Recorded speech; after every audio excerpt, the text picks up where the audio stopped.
Iron links bit into Aurora Ravencrest's wrists hard enough to peel skin. She stumbled over the black-veined marble of Mooncourt while palace wolves lined the crescent gallery above, their silver masks flashing under witchlight. Hours ago, those same faces had bowed when she entered the birthing chamber, calling her blessed hands. Now they leaned over the rails to spit. Child killer! Murderer! Cut out her healer's tongue! She tried to lift her head, but a guard yanked her chain so sharply her shoulder popped and pain shot white behind her eyes.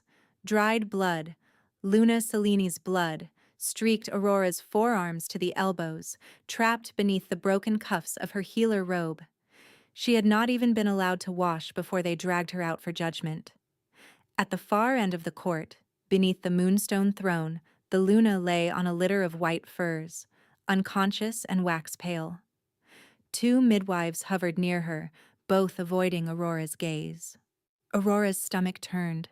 She had mixed Celis root, winterleaf, and crushed pearl to stop Cellini's cramping. Exactly what she had done for years. Exactly what every record required. The tonic should have steadied the pregnancy. Instead, the royal heir had been lost before dawn. A council elder struck his staff against the floor. Aurora Ravencrest, formerly first healer of Mooncourt, you stand accused of administering a corrupt draft that murdered the unborn blood of this throne. Aurora forced words past a throat raw from shouting in the birthing room. No. I gave what I always give for uterine bleeding. Search my satchel. Check my stores. I wrote the formula in the infirmary ledger myself. We did, said Elder Merrick, lip curling. And witnesses saw you alter the blend. 3 wolves stepped forward from the line of attendants. Aurora recognized all of them. A kitchen runner, a lamp trimmer, one of the novice assistants who had begged Aurora last week to teach her pulse reading. The kitchen runner pointed a shaking finger. I saw her by the herb table. She switched the blue vial for a black one. The novice kept her eyes on the floor. I remember it too. Lies. Clean, rehearsed lies. Aurora shook her head so hard her braid came loose, raven black hair sticking to her face. You weren't in the chamber when I compounded it. The lamp trimmer swallowed. I was by the second curtain. You were at the west sconces all night. A slap cracked across Aurora's face before she could say more. She tasted copper. Silence, snapped a councilwoman. You'll not snarl at those who dare testify. Aurora's wolf pressed under her skin, frantic, claws scraping against restraint. She swallowed it down. If she shifted in irons, they would kill her where she knelt. Elder Merrick descended the dais steps, carrying a narrow knife carved from moonbone. By law, healers serve under sigil. Betrayal strips rank, name, and sanctuary. He seized Aurora's left hand. She tried to jerk away. 2 guards pinned her shoulders. The blade slashed over the silver healer's sigil burned into her palm years ago. It felt like fire poured straight to bone. She screamed. Let all Pax witness, Merrick thundered while her blood dripped black-red onto marble. Aurora Ravencrest is sigil broken and cast out. At next full moon she dies by public execution. The court erupted in snarls of approval. Hang her from the south wall. Give her to the grieving mothers. Let her watch the moon while she chokes. Aurora collapsed to her knees, cradling her mutilated hand against her chest. Nausea rolled through her. Not just pain, humiliation, disbelief, the sick realization that no one had asked her to explain the tonic's scent profile, dosage timing, or reaction window. No healer had been called to verify anything. Verdict first, evidence after. Too neat. As guards hauled her upright again, she met the eyes of midwife Tamsin near the Luna's litter. Tamsin flinched and looked away so fast it was almost a confession. Something cold settled in Aurora's gut. This wasn't panic. This was design. Someone had wanted the Luna to lose the child. And someone had wanted Aurora ruined for it. They dragged her down 3 flights to the old stone cells beneath the eastern wing, where damp rose from the mortar and the air smelled of mold, iron, and old fear. Her chains were cinched to a ring in the wall. Water dripped in irregular taps that made time impossible. Aurora pressed her forehead to the bars and replayed every second of the birthing night. Her herb box, her measuring spoon, Tamsin carrying the tea tray, the Luna sipping 3 mouthfuls, then the sudden violent cramps and blood that wouldn't stop.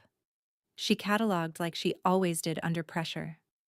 If the tonic had been wrong, symptoms would have started slowly. They had not. The uterine contractions hit like poison. Moonbane. The thought made her go still. Moonbane resin, in tiny amounts, could mimic healer error, hemorrhage, spasms, fetal death. Bitter scent masked by honey or mint. Illegal in every territory for this exact reason. Her pulse thudded at her temples. If Moonbane had been used, no one in council would admit it. Not unless they had to. Not unless she proved it. Bootsteps approached. Aurora braced for another jeering guard. Instead, a quiet soldier stopped outside her bars, helmet tucked under one arm. Dark hair, broad shoulders. No noble insignia, only the plain black leather of palace infantry and a wolf head clasp dull with wear. His face was cut sharp by shadow, expression unreadable. "Prisoner transfer order?" she rasped, unable to keep bitterness from her voice. He didn't answer at first. He checked the lock, then the corridor, then her shackles with brisk, efficient movements. Professional, detached. "Name?" she asked. His eyes lifted to hers. Storm gray darkened almost to black. "Corvus. Just Corvus. No house name. A low rank then. Invisible rank. The kind sent to guard those already dead." Aurora laughed once, hollow. "Did they assign you to watch me break?" Something flickered in his face. Anger, maybe, aimed, not at her. Then it was gone. "I was assigned to make sure you're alive at moonrise," he said. Before she could answer, voices rang from the stairwell above. "Council decree! Bring out the poisoner!" Metal scraped stone. More boots. Too many. Corvus stepped aside as 3 tribunal guards descended with a whip coiled at one belt and shackles at another. The lead guard grinned through filed teeth. "Public hearing in lower barracks," he said. "Nobles want to hear her confess before she hangs." Aurora's mouth went dry. A hearing this soon meant theater, not law. Corvus held out his hand. "Writ." The guard sneered but tossed over a sealed slate. Corvus scanned it, his jaw tightened. "No confession ordered," he said. "Council amended," the guard replied, "by demand of visiting envoys." "Which envoys?" "Blackfen." The name slammed into Aurora like ice water. Darius Darkhollow's territory. Rival pack. Opportunist. Corvus returned the slate without expression. "I escort." "You obey, soldier." Corvus stepped into the corridor fully, and for a second the lamps guttered as if a wind had passed through stone. "I said," he repeated, lower. "I escort." The lead guard held his stare, then looked away first. "Fine. Chain her." They hauled Aurora to her feet and marched her through a service tunnel open to winter drafts. Frost crusted the walls. Her thin robe did nothing against the cold. Her hands were locked in front this time, iron cutting into the raw sigil wound. She shivered so hard her teeth clicked. As they crossed an exposed bridge between wings, sleet knifed sideways. One guard laughed when she slipped. "Careful, healer. Wouldn't want you to die before the crowd sees your face." Another leaned close enough for sour ale breath to hit her cheek. "Maybe we'll take 1 finger per lie." Aurora stared at the black drop below the bridge and did the math in one brutal instant. 5 guards. 1 quiet soldier at her flank, a courtyard of armed wolves waiting below. If she went to that hearing, they would strip whatever voice she had left, maybe literally. Maybe no trial ever came. Run now, or die obedient. Her wolf surged agreement, hot and desperate. At the bridge midpoint, a gust shoved all of them sideways. Aurora threw herself with it, slamming shoulder first into the nearest guard's knees. He went down with a curse. His grip on her chain loosened. She ripped free, wrists burning, and bolted. Stop her. She sprinted blind through sleet and torch smoke, bare feet skidding over ice-slick stone. A horn blared behind her. Arrows hissed and clattered off parapet. She ducked through a half-open iron gate into unfamiliar corridors that smelled of pine tar, oiled steel, and mail pack scent layered so thick it stung her nose. Royal Guard territory. The Alpha Wing. She had never been here. Healers weren't summoned unless called. Hallways ran narrower, defensive, lit by low blue lamps. Wolves in black and silver armor turned as she crashed past, hands dropping to blades. Prisoner breach. She's from the tribunal cells. Aurora rounded a corner and nearly collided with a kennel pen built into the wall alcove. A juvenile wolf, still gangly, pup young, lay inside with a steel trap snapped over its hind leg, blood pooling under rusted teeth. The animal whined, frantic, trying to chew itself free. Aurora stopped on instinct so deep it overrode terror. No, no, easy, she breathed, dropping to her knees despite the shouting behind her. Don't bite the metal. Easy. She reached through the bars, fingers seeking the trap spring. Her shackles made precision clumsy. The pup snapped in panic and caught her forearm, not deep, just enough to tear skin. Back away, a guard shouted. Let it bleed out, she's dangerous. Open this pen. Aurora barked, healer command rising from somewhere she thought had been carved out of her. If the jaw isn't released in minutes, you lose the limb. Bootsteps pounded closer. Aurora looked up. Corvus stood at the corridor mouth, chest heaving from the chase, wet hair plastered dark against his temple. 5 armed wolves fanned behind him, waiting for his order before they moved. Waiting for his order, not the tribunal's. Snowmelt dripped from his gloves as he came forward. He studied the pup, the trap, Aurora's bloody arm, then crouched by the pen lock. Keys, he said without looking back. A guard hesitated. Sir, she assaulted. Keys. The ring landed in Corvus's palm. Aurora stared, breathing hard, pulse hammering. If I run again, you can shoot me after, she said. But let me set this. Corvus met her gaze. Something unreadable passed through his expression. Calculation, restraint, and a strange, fierce recognition she couldn't place. He slid the key into her manacle first, not the pen. The cuff clicked open. The instant his knuckles brushed her skin, his scent hit her full force.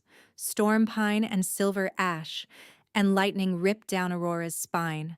Her wolf slammed to the surface with a howl. Heat flooded her blood, not fear, not pain, something older and inevitable. A pulse pounded behind her ribs like a second heart. Mate. Corvus went rigid. His eyes flashed molten gold before he looked away too fast, jaw locking like a man wrestling his own bones. Around them, the corridor seemed to hold its breath. Around them, the corridor seemed to hold its breath. Aurora's pulse roared so loudly she could barely hear the pup's whines. Corvus still had the key against her cuff. His fingers were calloused, warm despite the cold sweat beading on her skin, and every point of contact felt like a struck flint. Heat, spark, then a spreading ache that was not pain. Her wolf pressed forward, urgent and wild, a low keen vibrating through her chest. Mine. The words slammed through her with terrifying certainty. Corvus's nostrils flared as if he caught the same realization on the air. His throat worked. For one suspended second he looked straight at her, and his eyes were no longer storm gray but burning molten gold, wolf light bared without permission. He inhaled sharply, like the scent had hit him hard enough to stagger. Sir? one of the guards behind him said, uncertain now. Corvus blinked once, hard. The gold receded. His face shut down into soldier calm, but too late. Aurora had seen the crack, had felt it. Mate bond. Not rumor, not hopeful nonsense whispered by kitchen girls, but the old blood call itself, snapping into place with brutal, undeniable force. And it was tied to a man wearing plain infantry leather. Her mind spun. No, no, impossible. Mates could come from any rank, the old tales said, but tales did not stand trial in Mooncourt. She was sigil broken and condemned. He was, whatever he was, clearly not free to choose his own fate. A condemned healer and a palace soldier were not a blessing. They were leverage. The pup yelped, jerking against the trap. Aurora flinched back into the present. Key! She snapped, voice rougher than she intended. Corvus moved immediately. He turned from her cuff to the penlock, opened it, and shouldered the grate aside while she crawled in on her knees. The steel jaws were sunk just above the hock, blood slicking the metal. The pup bared tiny fangs and snapped weakly. Easy, little moon, Aurora murmured. I know. Her left hand shook as she reached for the spring. Whether from cold, blood loss, or the bond burning through her limbs, she couldn't tell. Corvus crouched outside the pen, forearm braced over the pup's shoulders to steady it without crushing. His skin brushed hers again. Lightning. Aurora nearly dropped the mechanism. Corvus made a strangled sound in the back of his throat, then clenched his jaw so hard a muscle jumped near his ear. Focus, he said, but it came out like he was saying it to himself. She forced her fingers to obey. On 3, she told the pup softly. 1, 2. On 3, she wrenched the spring. The trap snapped open. The pup screamed and tried to bolt. Corvus held it long enough for Aurora to inspect the wound. Not broken, she breathed.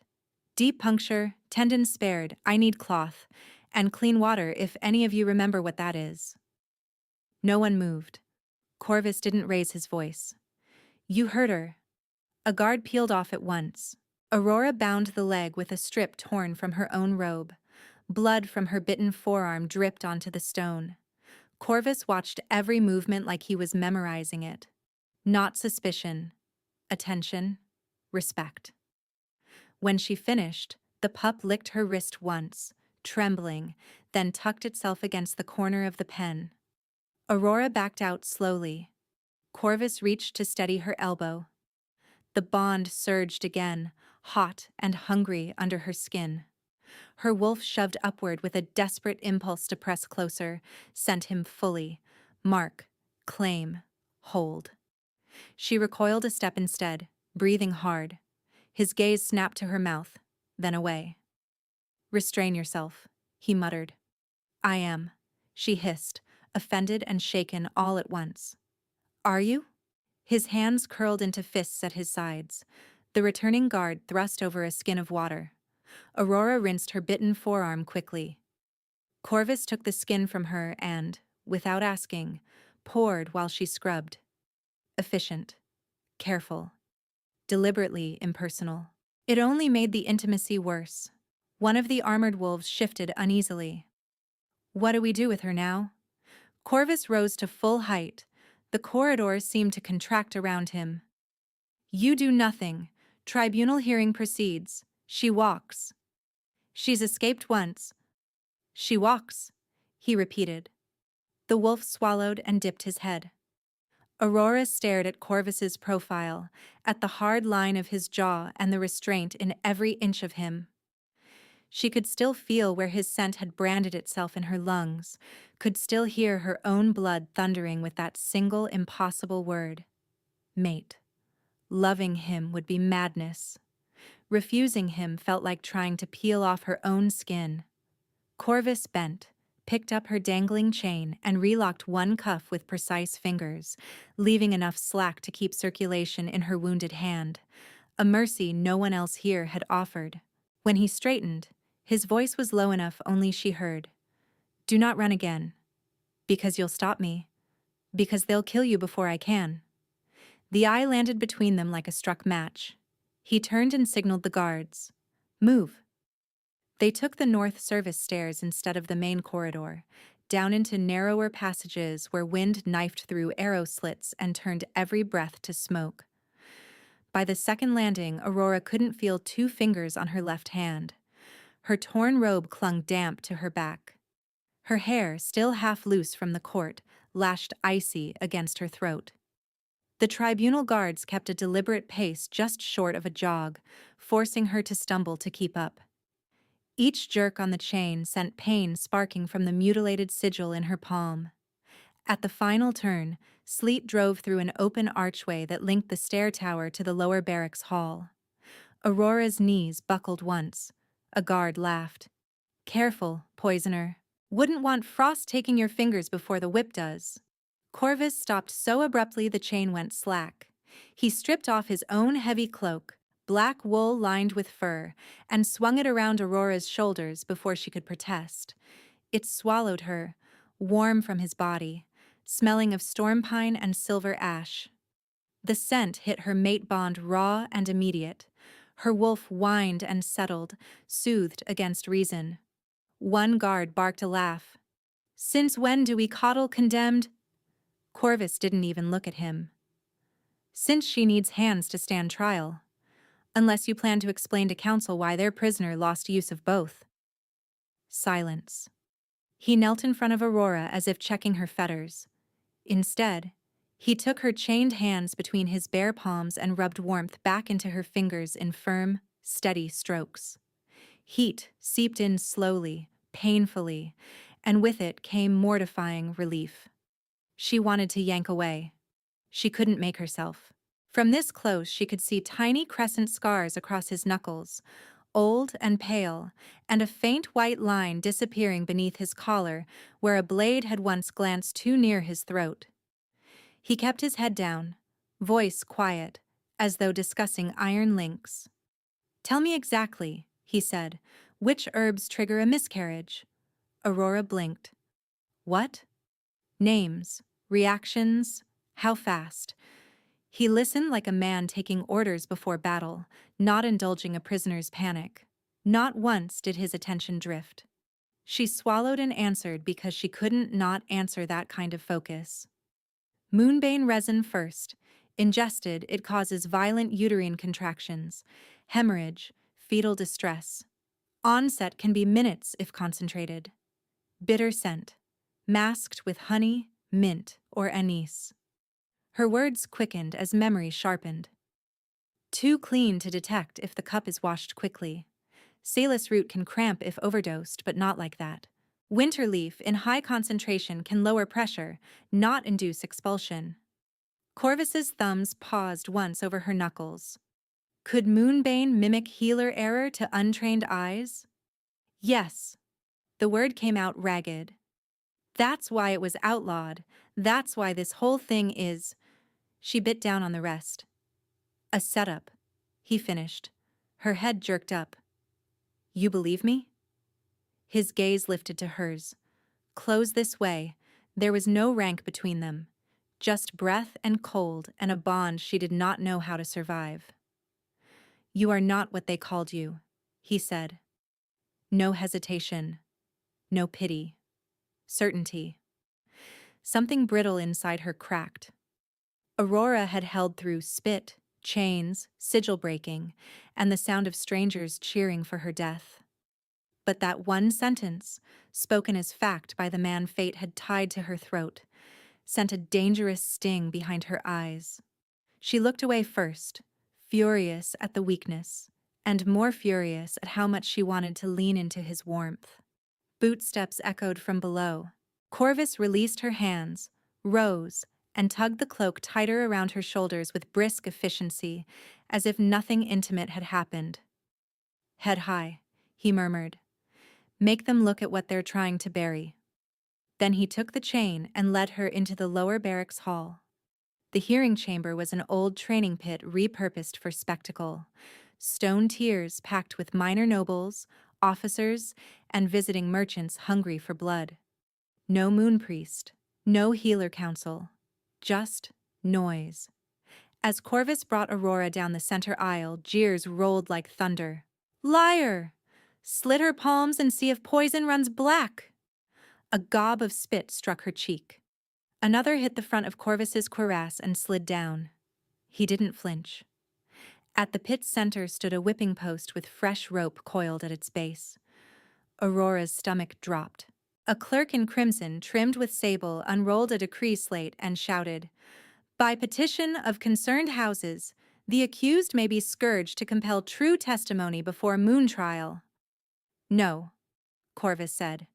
He hadn't raised his voice, but it cut through the chamber anyway. The clerk frowned. "Custodial guard has no standing to contest." "Then fetch someone who does." A broad-shouldered captain descended from the tier, lash already uncoiling from his fist. "Stand aside, soldier." Orders came with the seal. "Show me." The captain flashed wax from across the pit, too far to inspect, then grinned. Satisfied? Corvus stepped between Aurora and the post, chain still in his hand. "No." The captain's grin hardened. "You forget your rank. And you forget your law. She is condemned for execution at full moon, not sentenced to pre-trial mutilation." Corvus's voice dropped to something darker. "You mark her without tribunal sanction, and I start counting bones." The crowd hissed in outrage. "Insubordination!"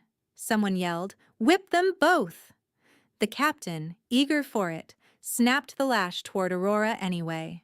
Corvus moved faster than sight. He pivoted, taking the full strike across his own back. Leather cracked flesh with a sound like split timber. Aurora flinched as blood bloomed through black leather in a jagged line from shoulder to rib.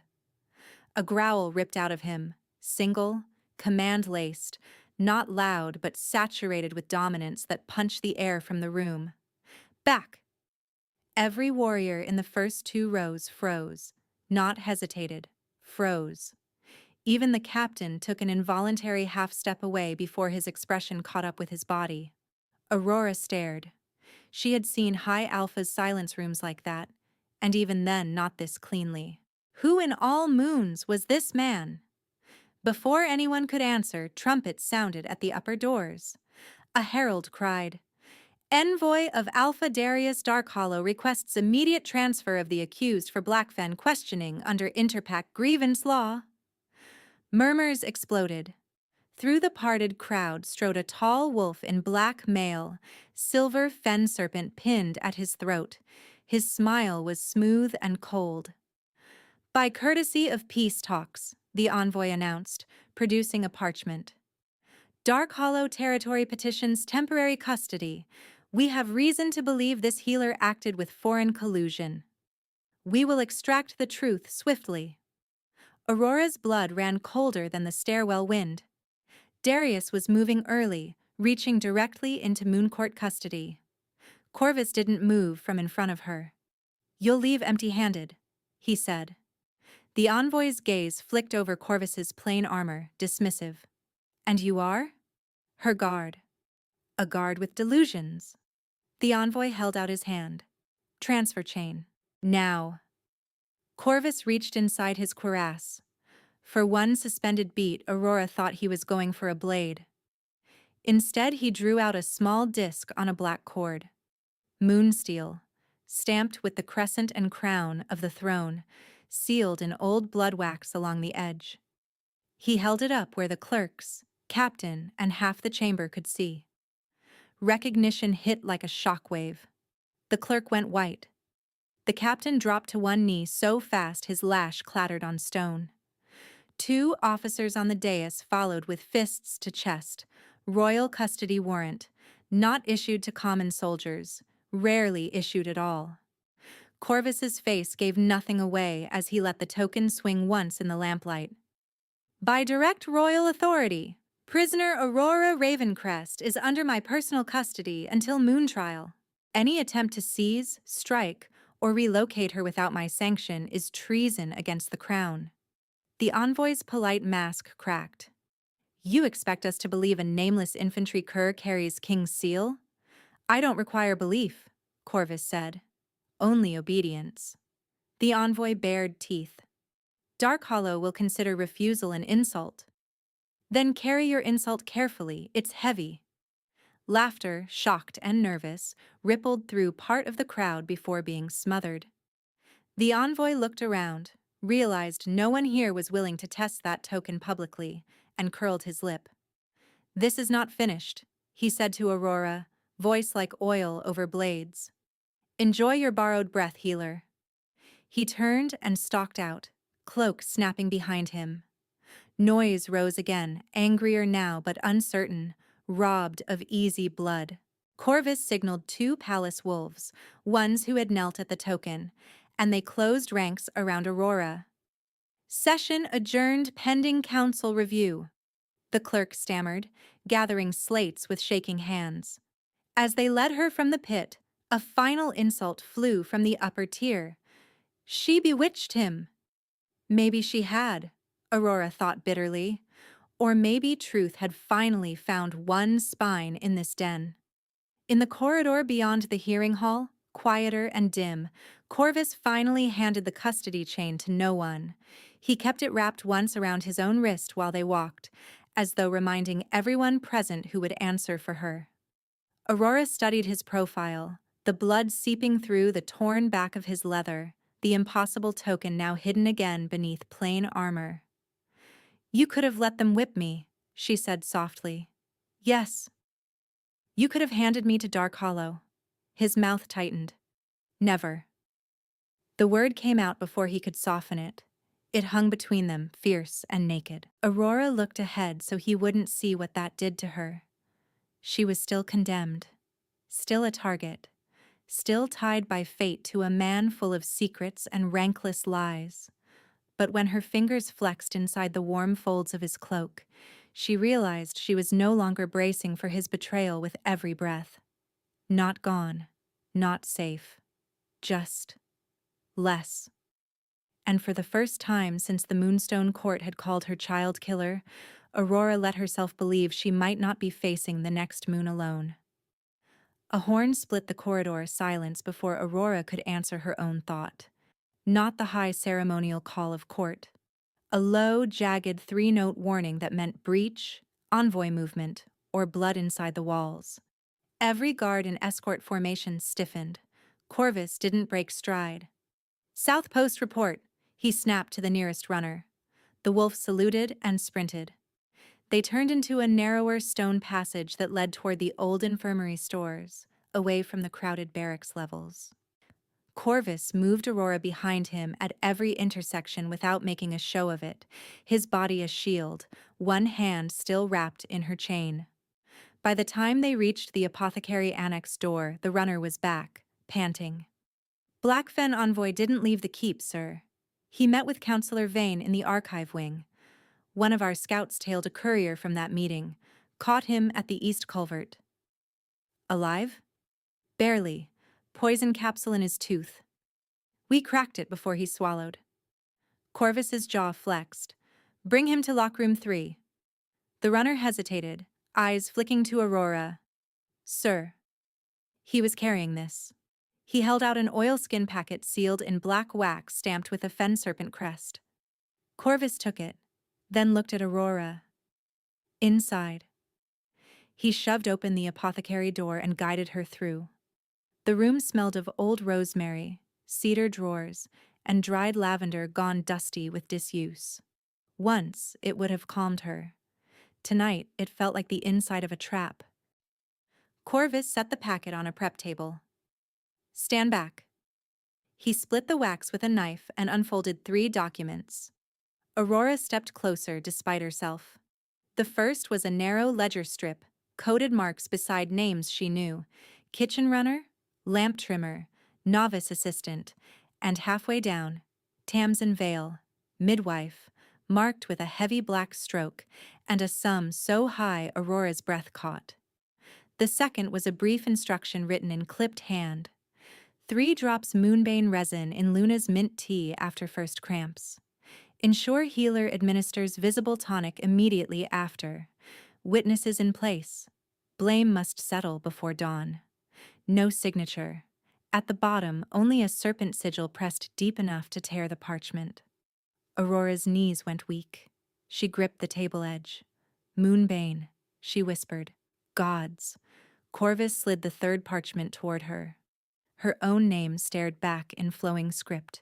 My dearest, see, when the Luna falls, we run before the king can suspect us.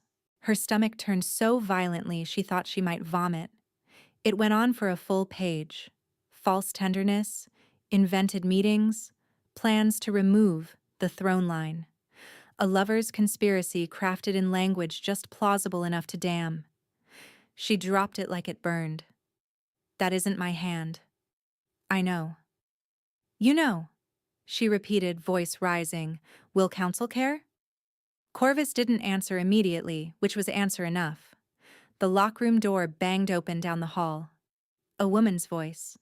Captain Isra, if Aurora remembered right from old guard briefings, called, He's conscious.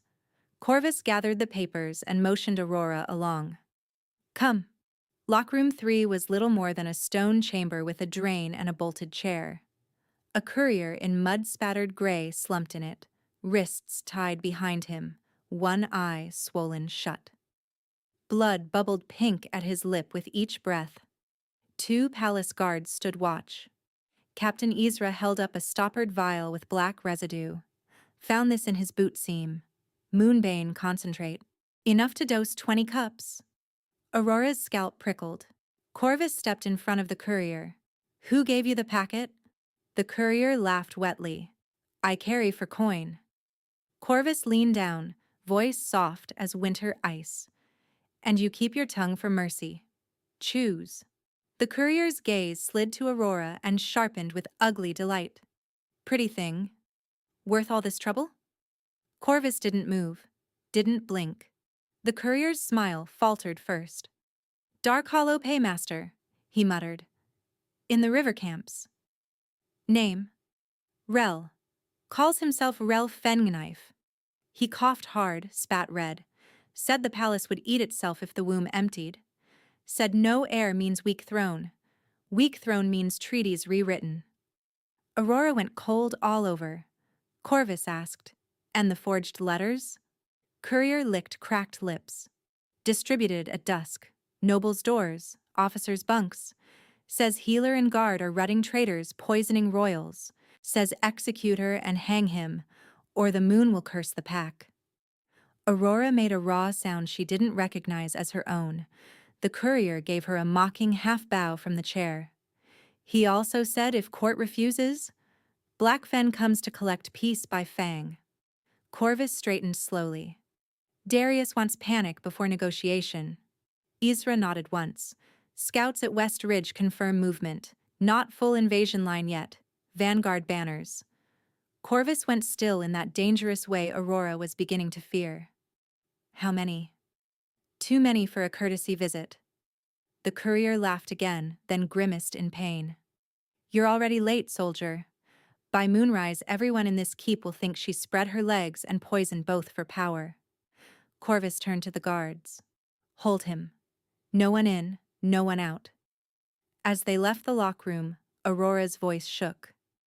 He's turning my trial into a war trigger. He's turning you into leverage, Corvus said. And you. That made him glance at her. She swallowed hard and forced the truth out. Those letters are meant to isolate you before he strikes. Whoever you are, he thinks you matter. Corvus looked ahead again. He's not wrong.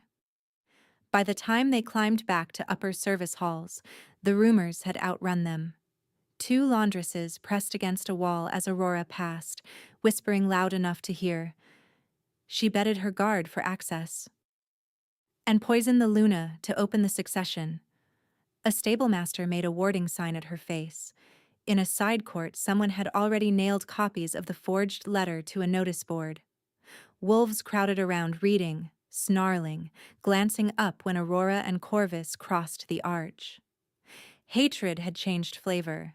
Less righteous grief now, more prurient contempt sharpened into permission. Corvus took the board down himself, ripped it in half, and handed the pieces to a guard. Any more of these get posted, I burn the hand that nails them. No one challenged him. At the next corner, a messenger nearly collided with them. Council emergency session. They demand the prisoner now. Denied, Corvus said. The messenger blanched. Sir, with respect, they're invoking Interpack Peace Clause. Dark Hollow requests immediate sentence enforcement as good faith gesture. Aurora stopped dead. Sentence enforcement? Full moon isn't for 5 nights. Council can advance execution under threat of war, the messenger whispered, not meeting her eyes. They're saying 1 death may prevent 1,000. Corvus's wolf flashed at the surface, just an instant of gold in his eyes. Tell Council she appears when I say. The messenger fled. Aurora laughed once, brittle and furious. So that's their medicine now? Throw me to him and call it peace. Corvus turned to her. Listen to me. We can still break this if we prove Moonbane in the original tea. I told you. Cup washed, chamber scrubbed. Not fully. Birthing staff preserve refuse from royal medical events for 7 days. Drain strainer, cloth scraps, spent leaves. Protocol. She stared. If protocol was followed? If. He held out his hand. Then we move before someone remembers to destroy it. They cut through a ventilation corridor barely shoulder-wide, stone sweating cold. At one choke point, Corvus had to turn sideways to let her pass. The cloak snagged, and for a breath they were chest to chest, chain between them, his pulse a hard beat against her wrist. The bond flared. Aurora's breath hitched. Corvus closed his eyes briefly like a man standing in rain and refusing shelter. You feel it too. It wasn't a question. Yes, she whispered. A beat of silence. Fear it later, he said hoarsely. Survive now. She nodded, though her heart was suddenly nowhere near steady. They reached the sealed birthing wing by a back stair. 2 attendants argued outside the door over inventory slates. Corvus flashed the Moonsteel token. They moved aside instantly. Inside, the room still smelled faintly of blood, mint, and lye. Aurora's knees almost gave. Memories hit too hard. Seleni's screams, the heat, the sudden wrongness. She forced herself forward. Drain basin, she said, by the hearth. Corvus crossed, lifted the copper grate, and drew out a wrapped sieve packet tagged with date and shift mark. Untouched. Aurora's fingers shook as she opened it. Damp tea leaves clung in dark clots with string fibers and ash. She brought it near her nose and breathed in carefully past lye and stale copper. Bitter undernote. Resinous. Wrong. Moonbane, she said, voice breaking. It's here. Relief and rage crashed together so violently she swayed. Corvus caught her elbow before she hit the table. We need this in front of the whole court, he said. Scent and blood challenge. Public. Aurora looked up sharply. They won't allow it. They'll have to if you invoke old law. She stared at him. How do you know old sovereign trial law? His mouth twitched without humor. I read. Before she could push, the outer corridor erupted with shouting. Search every chamber. By council order, seize the prisoner. Corvus's expression hardened into steel. Too late. He dragged a heavy medicine cabinet across the inner door and killed the lamps, leaving only hearth glow. Boots thundered past outside, then doubled back. Someone slammed a shoulder into the barred entrance. Wood groaned. Aurora stood in the dark, clutching the packet of leaves to her chest like a heartbeat. Another impact rattled jars on shelves. They'll break through, she said. Not fast. He moved to her and, without asking, turned his back. The lash wound had soaked through his shirt. Blood had crusted along a brutal diagonal welt. Aurora blinked. Now? If I fight in this shape, I tear open to the lung. He held out a small roll of a field bandage. Can you? Yes. Always yes to healing. Her hands steadied the moment they touched work. Sit, she murmured. He lowered himself onto a stool. Aurora peeled back torn leather and cloth. The stripe across his back was deep but clean-edged. She swore under her breath. They meant to cripple you. They missed. She rinsed the wound with boiled spirits from a shelf flask. He hissed once, then held still while she packed comfrey salt paste and wrapped him tight.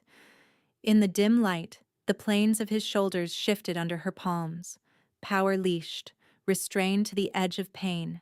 Intimacy pressed in around them, too quiet for war. "You took that lash for me," she said softly. "I'd take worse." She tied the final knot with shaking fingers. "Why?" He turned halfway, looking up at her from too close. "Because I am very tired of watching people call cruelty duty." The words landed somewhere deep. Aurora sat opposite him before her knees gave out on their own. For a moment they just breathed, noise of pounding at the outer door fading in and out like surf. "I used to think if I worked harder," she said, staring at her scarred palm. "If I memorized every herb and every pulse and never made a visible mistake, no one could use me. I thought competence was armor." Corvus watched her quietly. "I was wrong," she went on. "They needed a villain and my hands were available." She laughed weakly. "Now those hands are sigil broken. Half this palace thinks I poisoned a child and slept my way to treason." His gaze dropped to her mutilated palm. He took it, carefully, as if it were both weapon and wound, and pressed his thumb beside the ruined sigil, not on it. "They carved a mark," he said, voice low. "They didn't touch what made you healer." Her throat tightened. He lifted his eyes to hers. No mask now, no soldier blankness. Just strain, hunger, and a fear that matched her own. "I have hidden in plain leather so long I forgot what it cost other people," he said. "If this breaks open, you will be in the center of it. I should have stayed away from you." Her wolf surged, offended and wounded in one breath. "Don't!" His fingers tightened around hers. Aurora leaned in before she could stop herself and rested her forehead against his. The contact sent a shudder through both of them. Pain, relief, recognition all tangled. "Too late," she whispered. The pounding at the door intensified. A voice shouted, "Last warning! Open in the name of council!" Corvus exhaled against her skin and pulled back first, jaw set. "When this opens, they'll try to separate us." Aurora looked down at the packet in her other hand. "Then we don't let them." The hinges screamed. Wood split inward under a ram. Wolves poured through, council guards in crimson trim, not Corvus's black and silver loyalists. At their center strode Elder Merrick, flanked by 2 scribes and a moon priest clutching emergency writs. Merrick's gaze went straight to Aurora, then to her hand in Corvus's. Disgust sharpened into triumph. So the letters were true enough. Corvus stepped in front of her. "State your warrant." Merrick held up a decree slate stamped with 3 council seals. "Under Interpack Threat Protocol, sentence is advanced. Prisoner Aurora Ravencrest will be delivered at moonrise to the execution dais, witnessed by Black Fen delegates, as gesture of peace and internal discipline." Aurora's vision tunneled. "No." Merrick ignored her. "Custody authority revoked pending investigation of your inappropriate conduct with the condemned." Corvus's voice went flat. "You cannot revoke royal warrant with council wax." "Watch me." Merrick nodded to the guards. "Take her." They rushed. Corvus moved like a storm breaking. First guard hit the wall before he drew breath. Second lost his grip on the chain and crashed into the medicine table. But there were too many, and they came with hooked restraint poles designed for wolves, not men. One caught Corvus across the chest, pinning him long enough for 2 more to pile on. Aurora ducked a grab, slammed an elbow into a guard's throat, and shoved backward toward the hearth, preserving the packet against her ribs. Hands seized her braid, yanked hard. She snarled and bit the wrist nearest her. Blood filled her mouth. "Animal!" someone shouted. "Hold her!" Merrick recoiled from the struggle with his robes gathered, eyes bright with hatred. Chain her muzzle if needed. She speaks only on the dais. Corvus roared, a full, dominant sound that made even council guards flinch, but the restraint hooks tightened. Blood soaked through his fresh bandage where metal bit. Aurora kicked free of one grip and shouted over the chaos. I invoke trial by scent and blood. Old law. You deny it and break pack covenant. Merrick's face twitched. For one instant, fear. Then it vanished beneath contempt. Old law requires standing. You have none. Aurora lifted the tea packet high so everyone could see. Then smell this and lie to the moon. Silence cracked through the room. The moon priest nearest Merrick inhaled involuntarily and blanched. Elder. That is resin bitter. Could be anything, Merrick snapped. Seize it. 3 guards lunged. Aurora spun away, but one caught her arm and twisted until her shoulder screamed. The packet slipped. Corvus drove forward with impossible force, breaking one restraint pole, and snatched the evidence from midair before it hit the floor. A guard clubbed him from behind. He staggered, dropped to one knee, still clutching the leaves. Outside, horns exploded again, this time from the outer wall, urgent and continuous. A runner burst into the shattered doorway, wild-eyed. Westgate sighted Blackfen Warline, Alpha Darius himself under banner of truce. He demands immediate surrender of the condemned healer and the traitor guard, or he breaks accord at moonrise. The room froze. Merrick looked from the runner to Aurora to Corvus, calculating faster than mercy. Then we proceed now, he said coldly. Emergency moon trial, full court, bring them both. Corvus rose slowly, blood running down his spine, evidence packet locked in his fist like a promise. Aurora met his gaze across a ring of drawn spears. Critical had just become fatal. Critical had just become fatal. They marched them through the central spine of the keep under drawn spears, up from the shattered birthing wing and into the throne hall where every torch had been lit against the dark. Moonlight poured through the high oculus in a white column, turning the black-veined floor to spilled ink and bone. The court was already packed, nobles in ceremonial silver, battle captains in half-fastened armor, priests with ash on their brows, servants pressed shoulder to shoulder at the back, eyes huge, mouths tight with fear and hunger for a verdict. At the base of the moonstone dais stood an execution block draped in white cloth, as if cleanliness could make murder lawful. And in front of it, smiling like he owned the night, stood Alpha Darius Darkhollow. He wore truce black edged in fen green, but his retinue had come armored for war. 3 of his wolves held the outer doors. 2 watched the rafters, not guests, occupiers waiting for the signal. Aurora's chains clinked as she was shoved into the center circle. Corvus landed beside her a heartbeat later, blood drying through his bandage, the evidence packet still clenched in his fist. Elder Merrick struck his staff. Emergency moon trial convened under threat of interpack conflict. The condemned healer will be executed at moonrise to preserve peace. Darius inclined his head with mocking courtesy. Blackfen thanks Mooncourt for its wisdom. A low murmur spread, relief from some, disgust from others, and underneath both, terror. The war horns outside had not stopped since sunset. Corvus leaned close, voice barely breath. There's a postern beneath the west cistern. Isra can get you out before moonrise. Aurora turned to him sharply. And you? I stay. I hold them. No. Aurora. No. She looked up at the packed galleries, at the execution cloth, at Darius's amused eyes.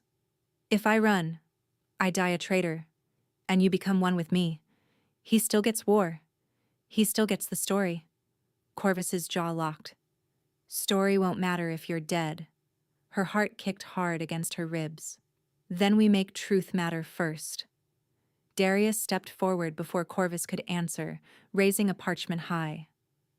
Since this court loves evidence tonight, Perhaps we begin with the healer's own words. He flicked the forged letter open and read in a lilting, cruel voice. When the Luna falls, we run before the king can suspect us. The crowd hissed. Shame! Hang them both! Darius let the noise swell, then cut it with a smile. Your prisoner is not merely incompetent, elder. She is conspirator. Her guard, her lover, her accomplice. Give her to me, and I may yet restrain my war line. Merrick lifted his chin, eager to appease. Your offer honors. It dishonors this court, Corvus said. Merrick rounded on him. Silence, soldier. Darius's gaze sharpened on Corvus, predatory. Interesting. The mongrel bares his teeth. Two council guards grabbed Aurora's arms and forced her toward the block. Her knees hit stone, hands pressed her shoulders down. Peril narrowed to physical facts. The rough grain of the wood against her cheek, the scent of oil on the executioner's blade, the pulse in her ruined palm. No one was coming to save her. So she saved herself. Trial by scent and blood, she shouted, voice cracking through the hall like glass. Old covenant law, I invoke it before moon, throne, and witness. The hall faltered into startled silence. Merrick sneered. Denied. You have no standing. Aurora jerked her head up, hair wild, eyes on the priests in the front rank. Old law says any accused healer may call scent trial when medicine is weaponized. Denial binds false judgment to the council's bloodline for 7 generations. Deny me aloud, elder, in front of your sons. The priests shifted. One made a warding sign. Another whispered urgently to Merrick. Darius's smile thinned. Superstition. Then you won't mind proving me wrong, Aurora shot back. Corvus moved in that opening, twisting free of one guard and tossing the evidence packet at her. She caught it one-handed, rolled, and came up on her knees inside the moonlight column. Silver basin, she barked. No one moved. Captain Ezra's voice rang from the side aisle. Give her one. Ezra strode in with 6 black and silver guards behind her and kicked a polished basin across the floor. It spun to Aurora's feet. Merrick thundered, Captain, stand down! Ezra folded her arms. Respectfully, elder, if she's lying, we can kill her louder in 10 minutes. A rough laugh burst from somewhere high in the gallery, then another. Pressure shifted. Aurora tore open the packet. Damp leaves, cloth fibers, soot. She dumped them into the basin. With her other hand, she drew a silver lancet from her boot seam. She had palmed it in the apothecary when no one watched, and sliced her palm wide over the leaves. Blood ran hot and dark, hissing where it touched residue. Moon witness me, she whispered. Then louder. Healer Scentcraft binds to blood truth. If this mixture is clean, my blood stays sweet metal. If poisoned, the culprit herb rises. She ground leaves and blood together with her thumb, breathing through pain until scent bloomed upward. Mint, lye, copper, then the sharp resin-bitter undernote like crushed bark and rot. Aurora lifted the basin and turned in a slow circle so the front ranks could scent. Smell it, she demanded. A priest leaned, inhaled, and recoiled. Moonbane. Another noble stepped closer, sniffed, went pale. Gods! Captain Yisra took the basin, smelled, then slammed it onto a clerk's table. That's no healer dosage, that's abortive concentrate. Noise detonated. Wolves shouted over each other. Set up. Who had access? Bring the birthing staff. Aurora pointed straight at midwife Tamsin in the second rank. Ask her why she flinched when they sentenced me. Tamsin staggered backward, face draining white. 2 guards seized her elbows and dragged her forward. I did as ordered. She gasped before anyone spoke. Tears streaked her cheeks. Counselor Vane said it was for stability. Just a mild cramp, no loss. No one would know. Then a Blackfen man gave me more resin and said if I refused, my sons would drown in their sleep. Counselor Vane bolted for the side door. Ezra's guards tackled him in 3 steps. Darius exploded forward with a snarl, mask gone. Lying bitch! He wasn't charging Aurora. He was charging Corvus, who had just torn free of the last restraint and stepped between Darius and the dais. Everything blurred. Aurora's wolf tore through her skin in a half-shift surge. Claws, fangs, muscle, and heat. She launched herself sideways into Darius's ribs. They slammed into the lower stair, stone cracking under the impact.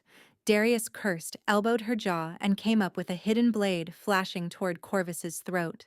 Aurora made a choice that was older than fear.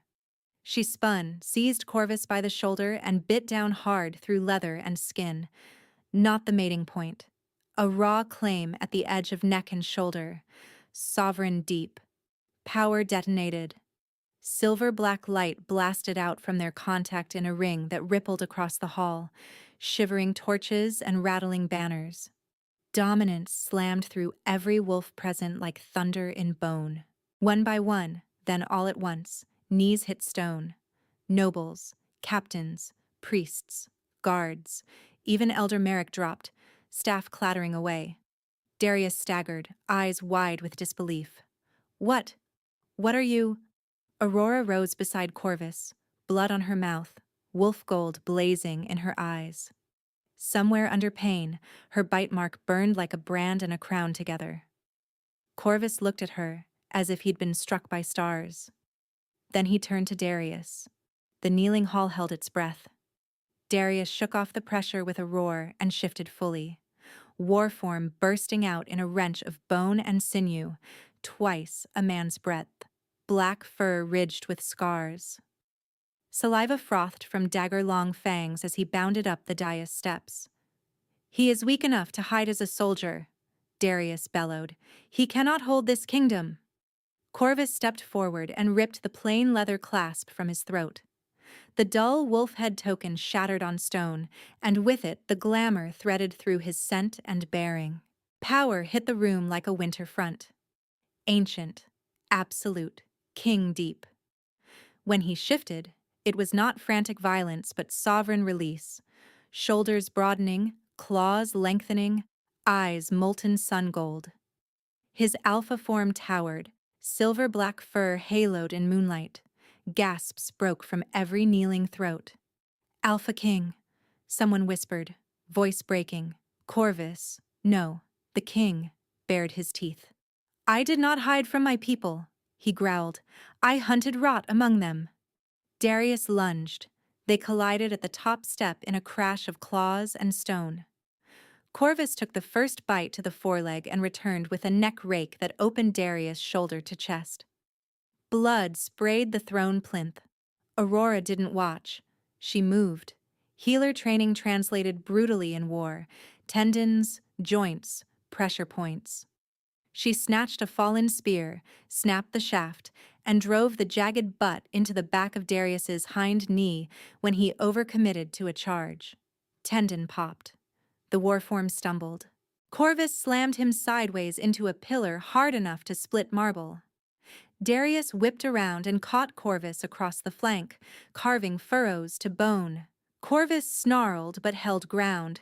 Aurora darted in low, silver dagger in hand now, and sliced clean across Darius's forelimb flexor where claw met wrist. The paw buckled uselessly. Witch!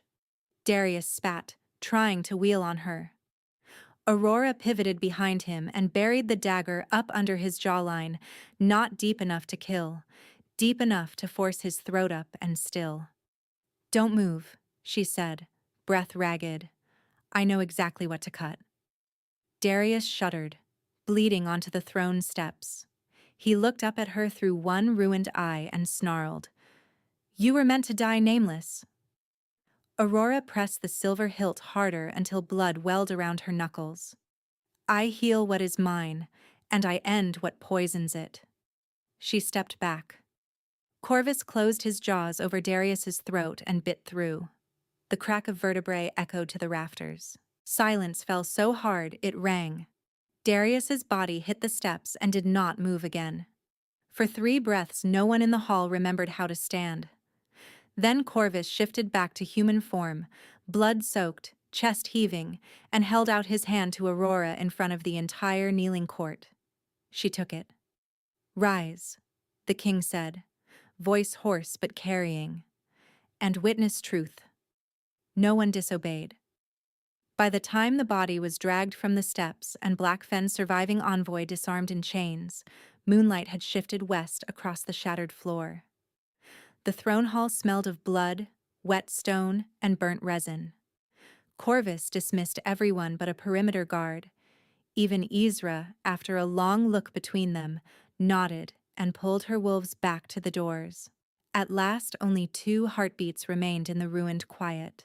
Aurora stood near the broken pillar, trembling now that the fight had gone out of her. Blood, his and Darius's and some her own, streaked her arms to the elbow. Her jaw ached where she had bitten him. The sovereign pulse from that act still hummed under her skin, dizzying and enormous. Corvus crossed the distance slowly, as if approaching a skittish animal he refused to frighten. "You should let me check your flank," she said, because healing was easier than feeling. "I will." He stopped in front of her. His hands hovered, then rose to cup her face with astonishing gentleness. "First this." His thumbs traced the smear of blood at her lower lip. His voice shook once before it steadied. "Choose me with no chains, Aurora Ravencrest." No command, no rank, no fate forced through iron, just choice. Tears stung unexpectedly. She laughed wetly at herself and nodded. "Yes." His eyes closed briefly like prayer answered. Aurora lifted her chin and bared the curve where neck met shoulder, pulse fluttering wild. "I choose you," she whispered. "Mine, if you'll have me. Yours, if you'll keep me." "Always," he breathed. He bent and set his mouth over the mating point. The first press was warm, almost reverent. Then his fangs slid in. Pain flared bright and sharp, enough to steal air, followed instantly by a wave of heat so fierce it arched her into him. It wasn't just body. It was memory and hunger and relief unraveling all at once. His cloak around her in the sleet, his palms warming her shackled hands, the lash he took for her, the look in his eyes when he said never. The bite deepened, sealed, and the bond snapped fully into place like molten metal poured into a waiting mold. Aurora gasped his name against his shoulder.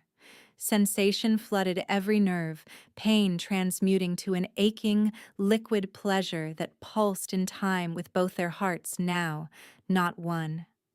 His hands gripped her waist like anchor and surrender. In the bond she felt him feeling her fear in the dungeon, her fury on the block, her stubborn mercy with a wounded pup. And from him came a rush of iron loyalty, buried loneliness, and a love so abrupt and absolute it almost dropped her to her knees. He lifted his head, bite mark already glowing faint silver under her skin. "Mine," he said, rough and awed. Aurora smiled through tears. "Yours." She took his wrist and guided his hand over her racing heart, then pushed him gently back until his spine hit a cracked pillar. Corvus's breath hitched, eyes darkening with trust. "Your turn," she murmured. She flattened her palm over the center of his chest, finding the hard thud beneath blood and skin. The old law for mutual claim rose in her bones, instinct braided with sovereign pulse. Aurora bared her fangs and bit over his heart. He groaned low, hands flying to her hips, his muscles locked, then shuddered as her mark took. Warmth surged through her mouth, through her throat, down her spine like a silver-black river finding its bed. The room seemed to inhale with them, torches bowing, moonlight sharpening to steel. When she pulled back, a matching flare ignited beneath his skin, black-edged in silver, answering hers. "Mate," she whispered against his mouth. "Mate," he answered, then kissed her hard. Salt and blood and promise. They stayed like that for a long, shaking moment, foreheads pressed together, breathing each other in while the bond settled from wildfire to deep burning ember.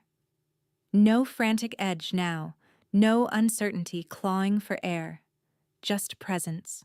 Two pulses braided into one rhythm. Corvus brushed his nose to hers, almost a wolf nuzzle, almost boyish despite the blood on him. I felt you tackle a war alpha in half shift and then bite me in front of the realm. Aurora huffed a laugh. Didn't hear you complaining. I wasn't. I was trying not to drag you behind the throne and worship that decision properly. Heat licked up her throat despite exhaustion. Later, Your Majesty. He grimaced theatrically. Don't call me that when I'm bleeding. Then stop bleeding. She pressed 2 fingers to his flank wound. Sit. He obeyed, surprisingly docile, while she cleaned and closed his injuries with practiced hands. Every time she touched him, the new mark at her neck pulsed with answering warmth. He watched her the whole time with a softness no court had ever seen from him. When she finished, he caught her wrist and kissed her scarred palm, the one where her healer sigil had been carved away. It tingled under his mouth. Silver black lines, faint as moonlit veins, began to glow across the ruined scar in a new pattern neither council nor elder had given her. Corvus stared. Sovereign mark. Aurora looked too, breath-catching. Not the old healer sigil restored exactly, something more. Her own. Outside the doors, wolves shifted, restless and waiting. Corvus rose, drew her into his arms one more time, and rested his brow against hers.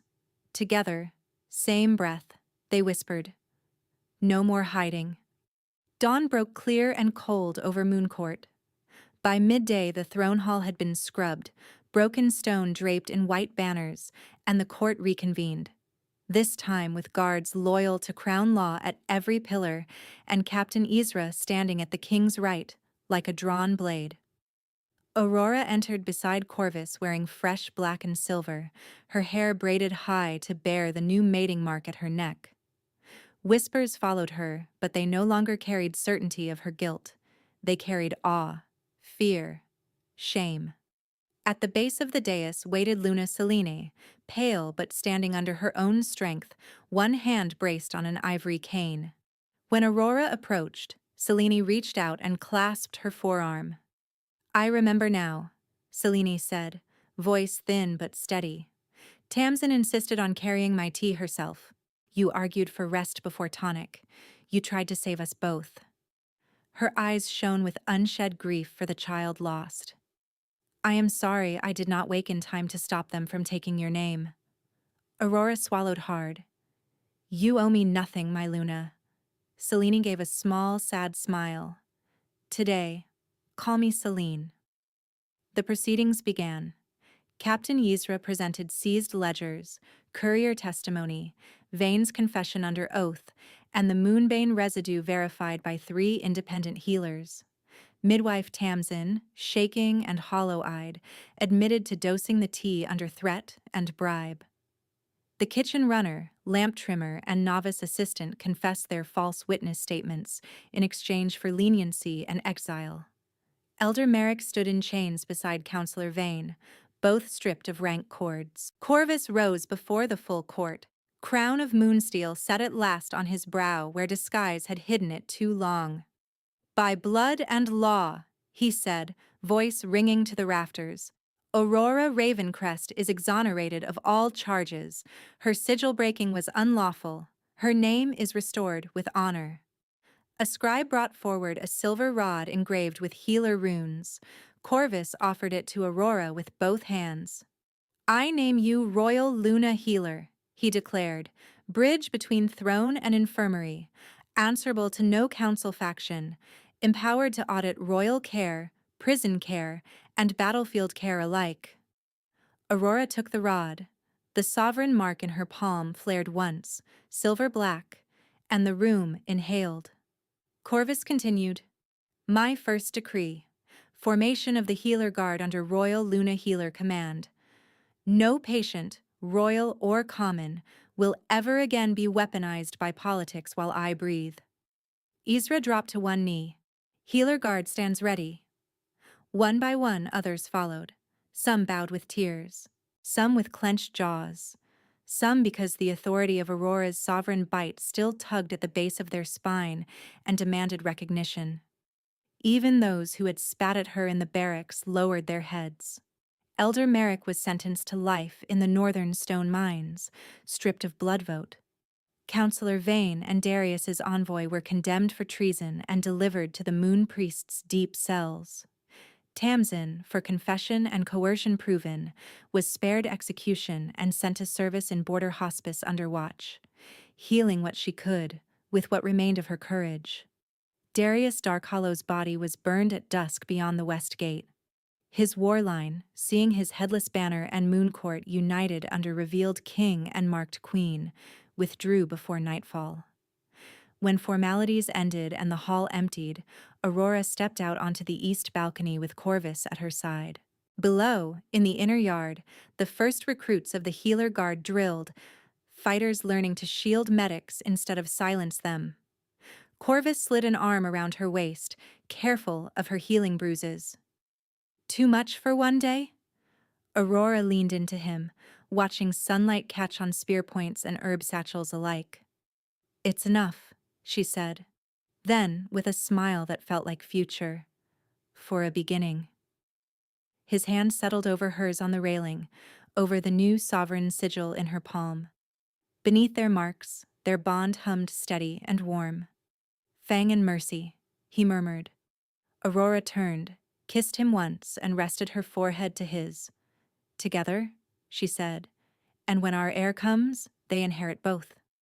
He smiled. Wolf, king, mate, no longer hidden. Below them, the palace moved at last in a new rhythm, and for the first time since chains bit her wrists, Aurora Ravencrest breathed without bracing for the next blow.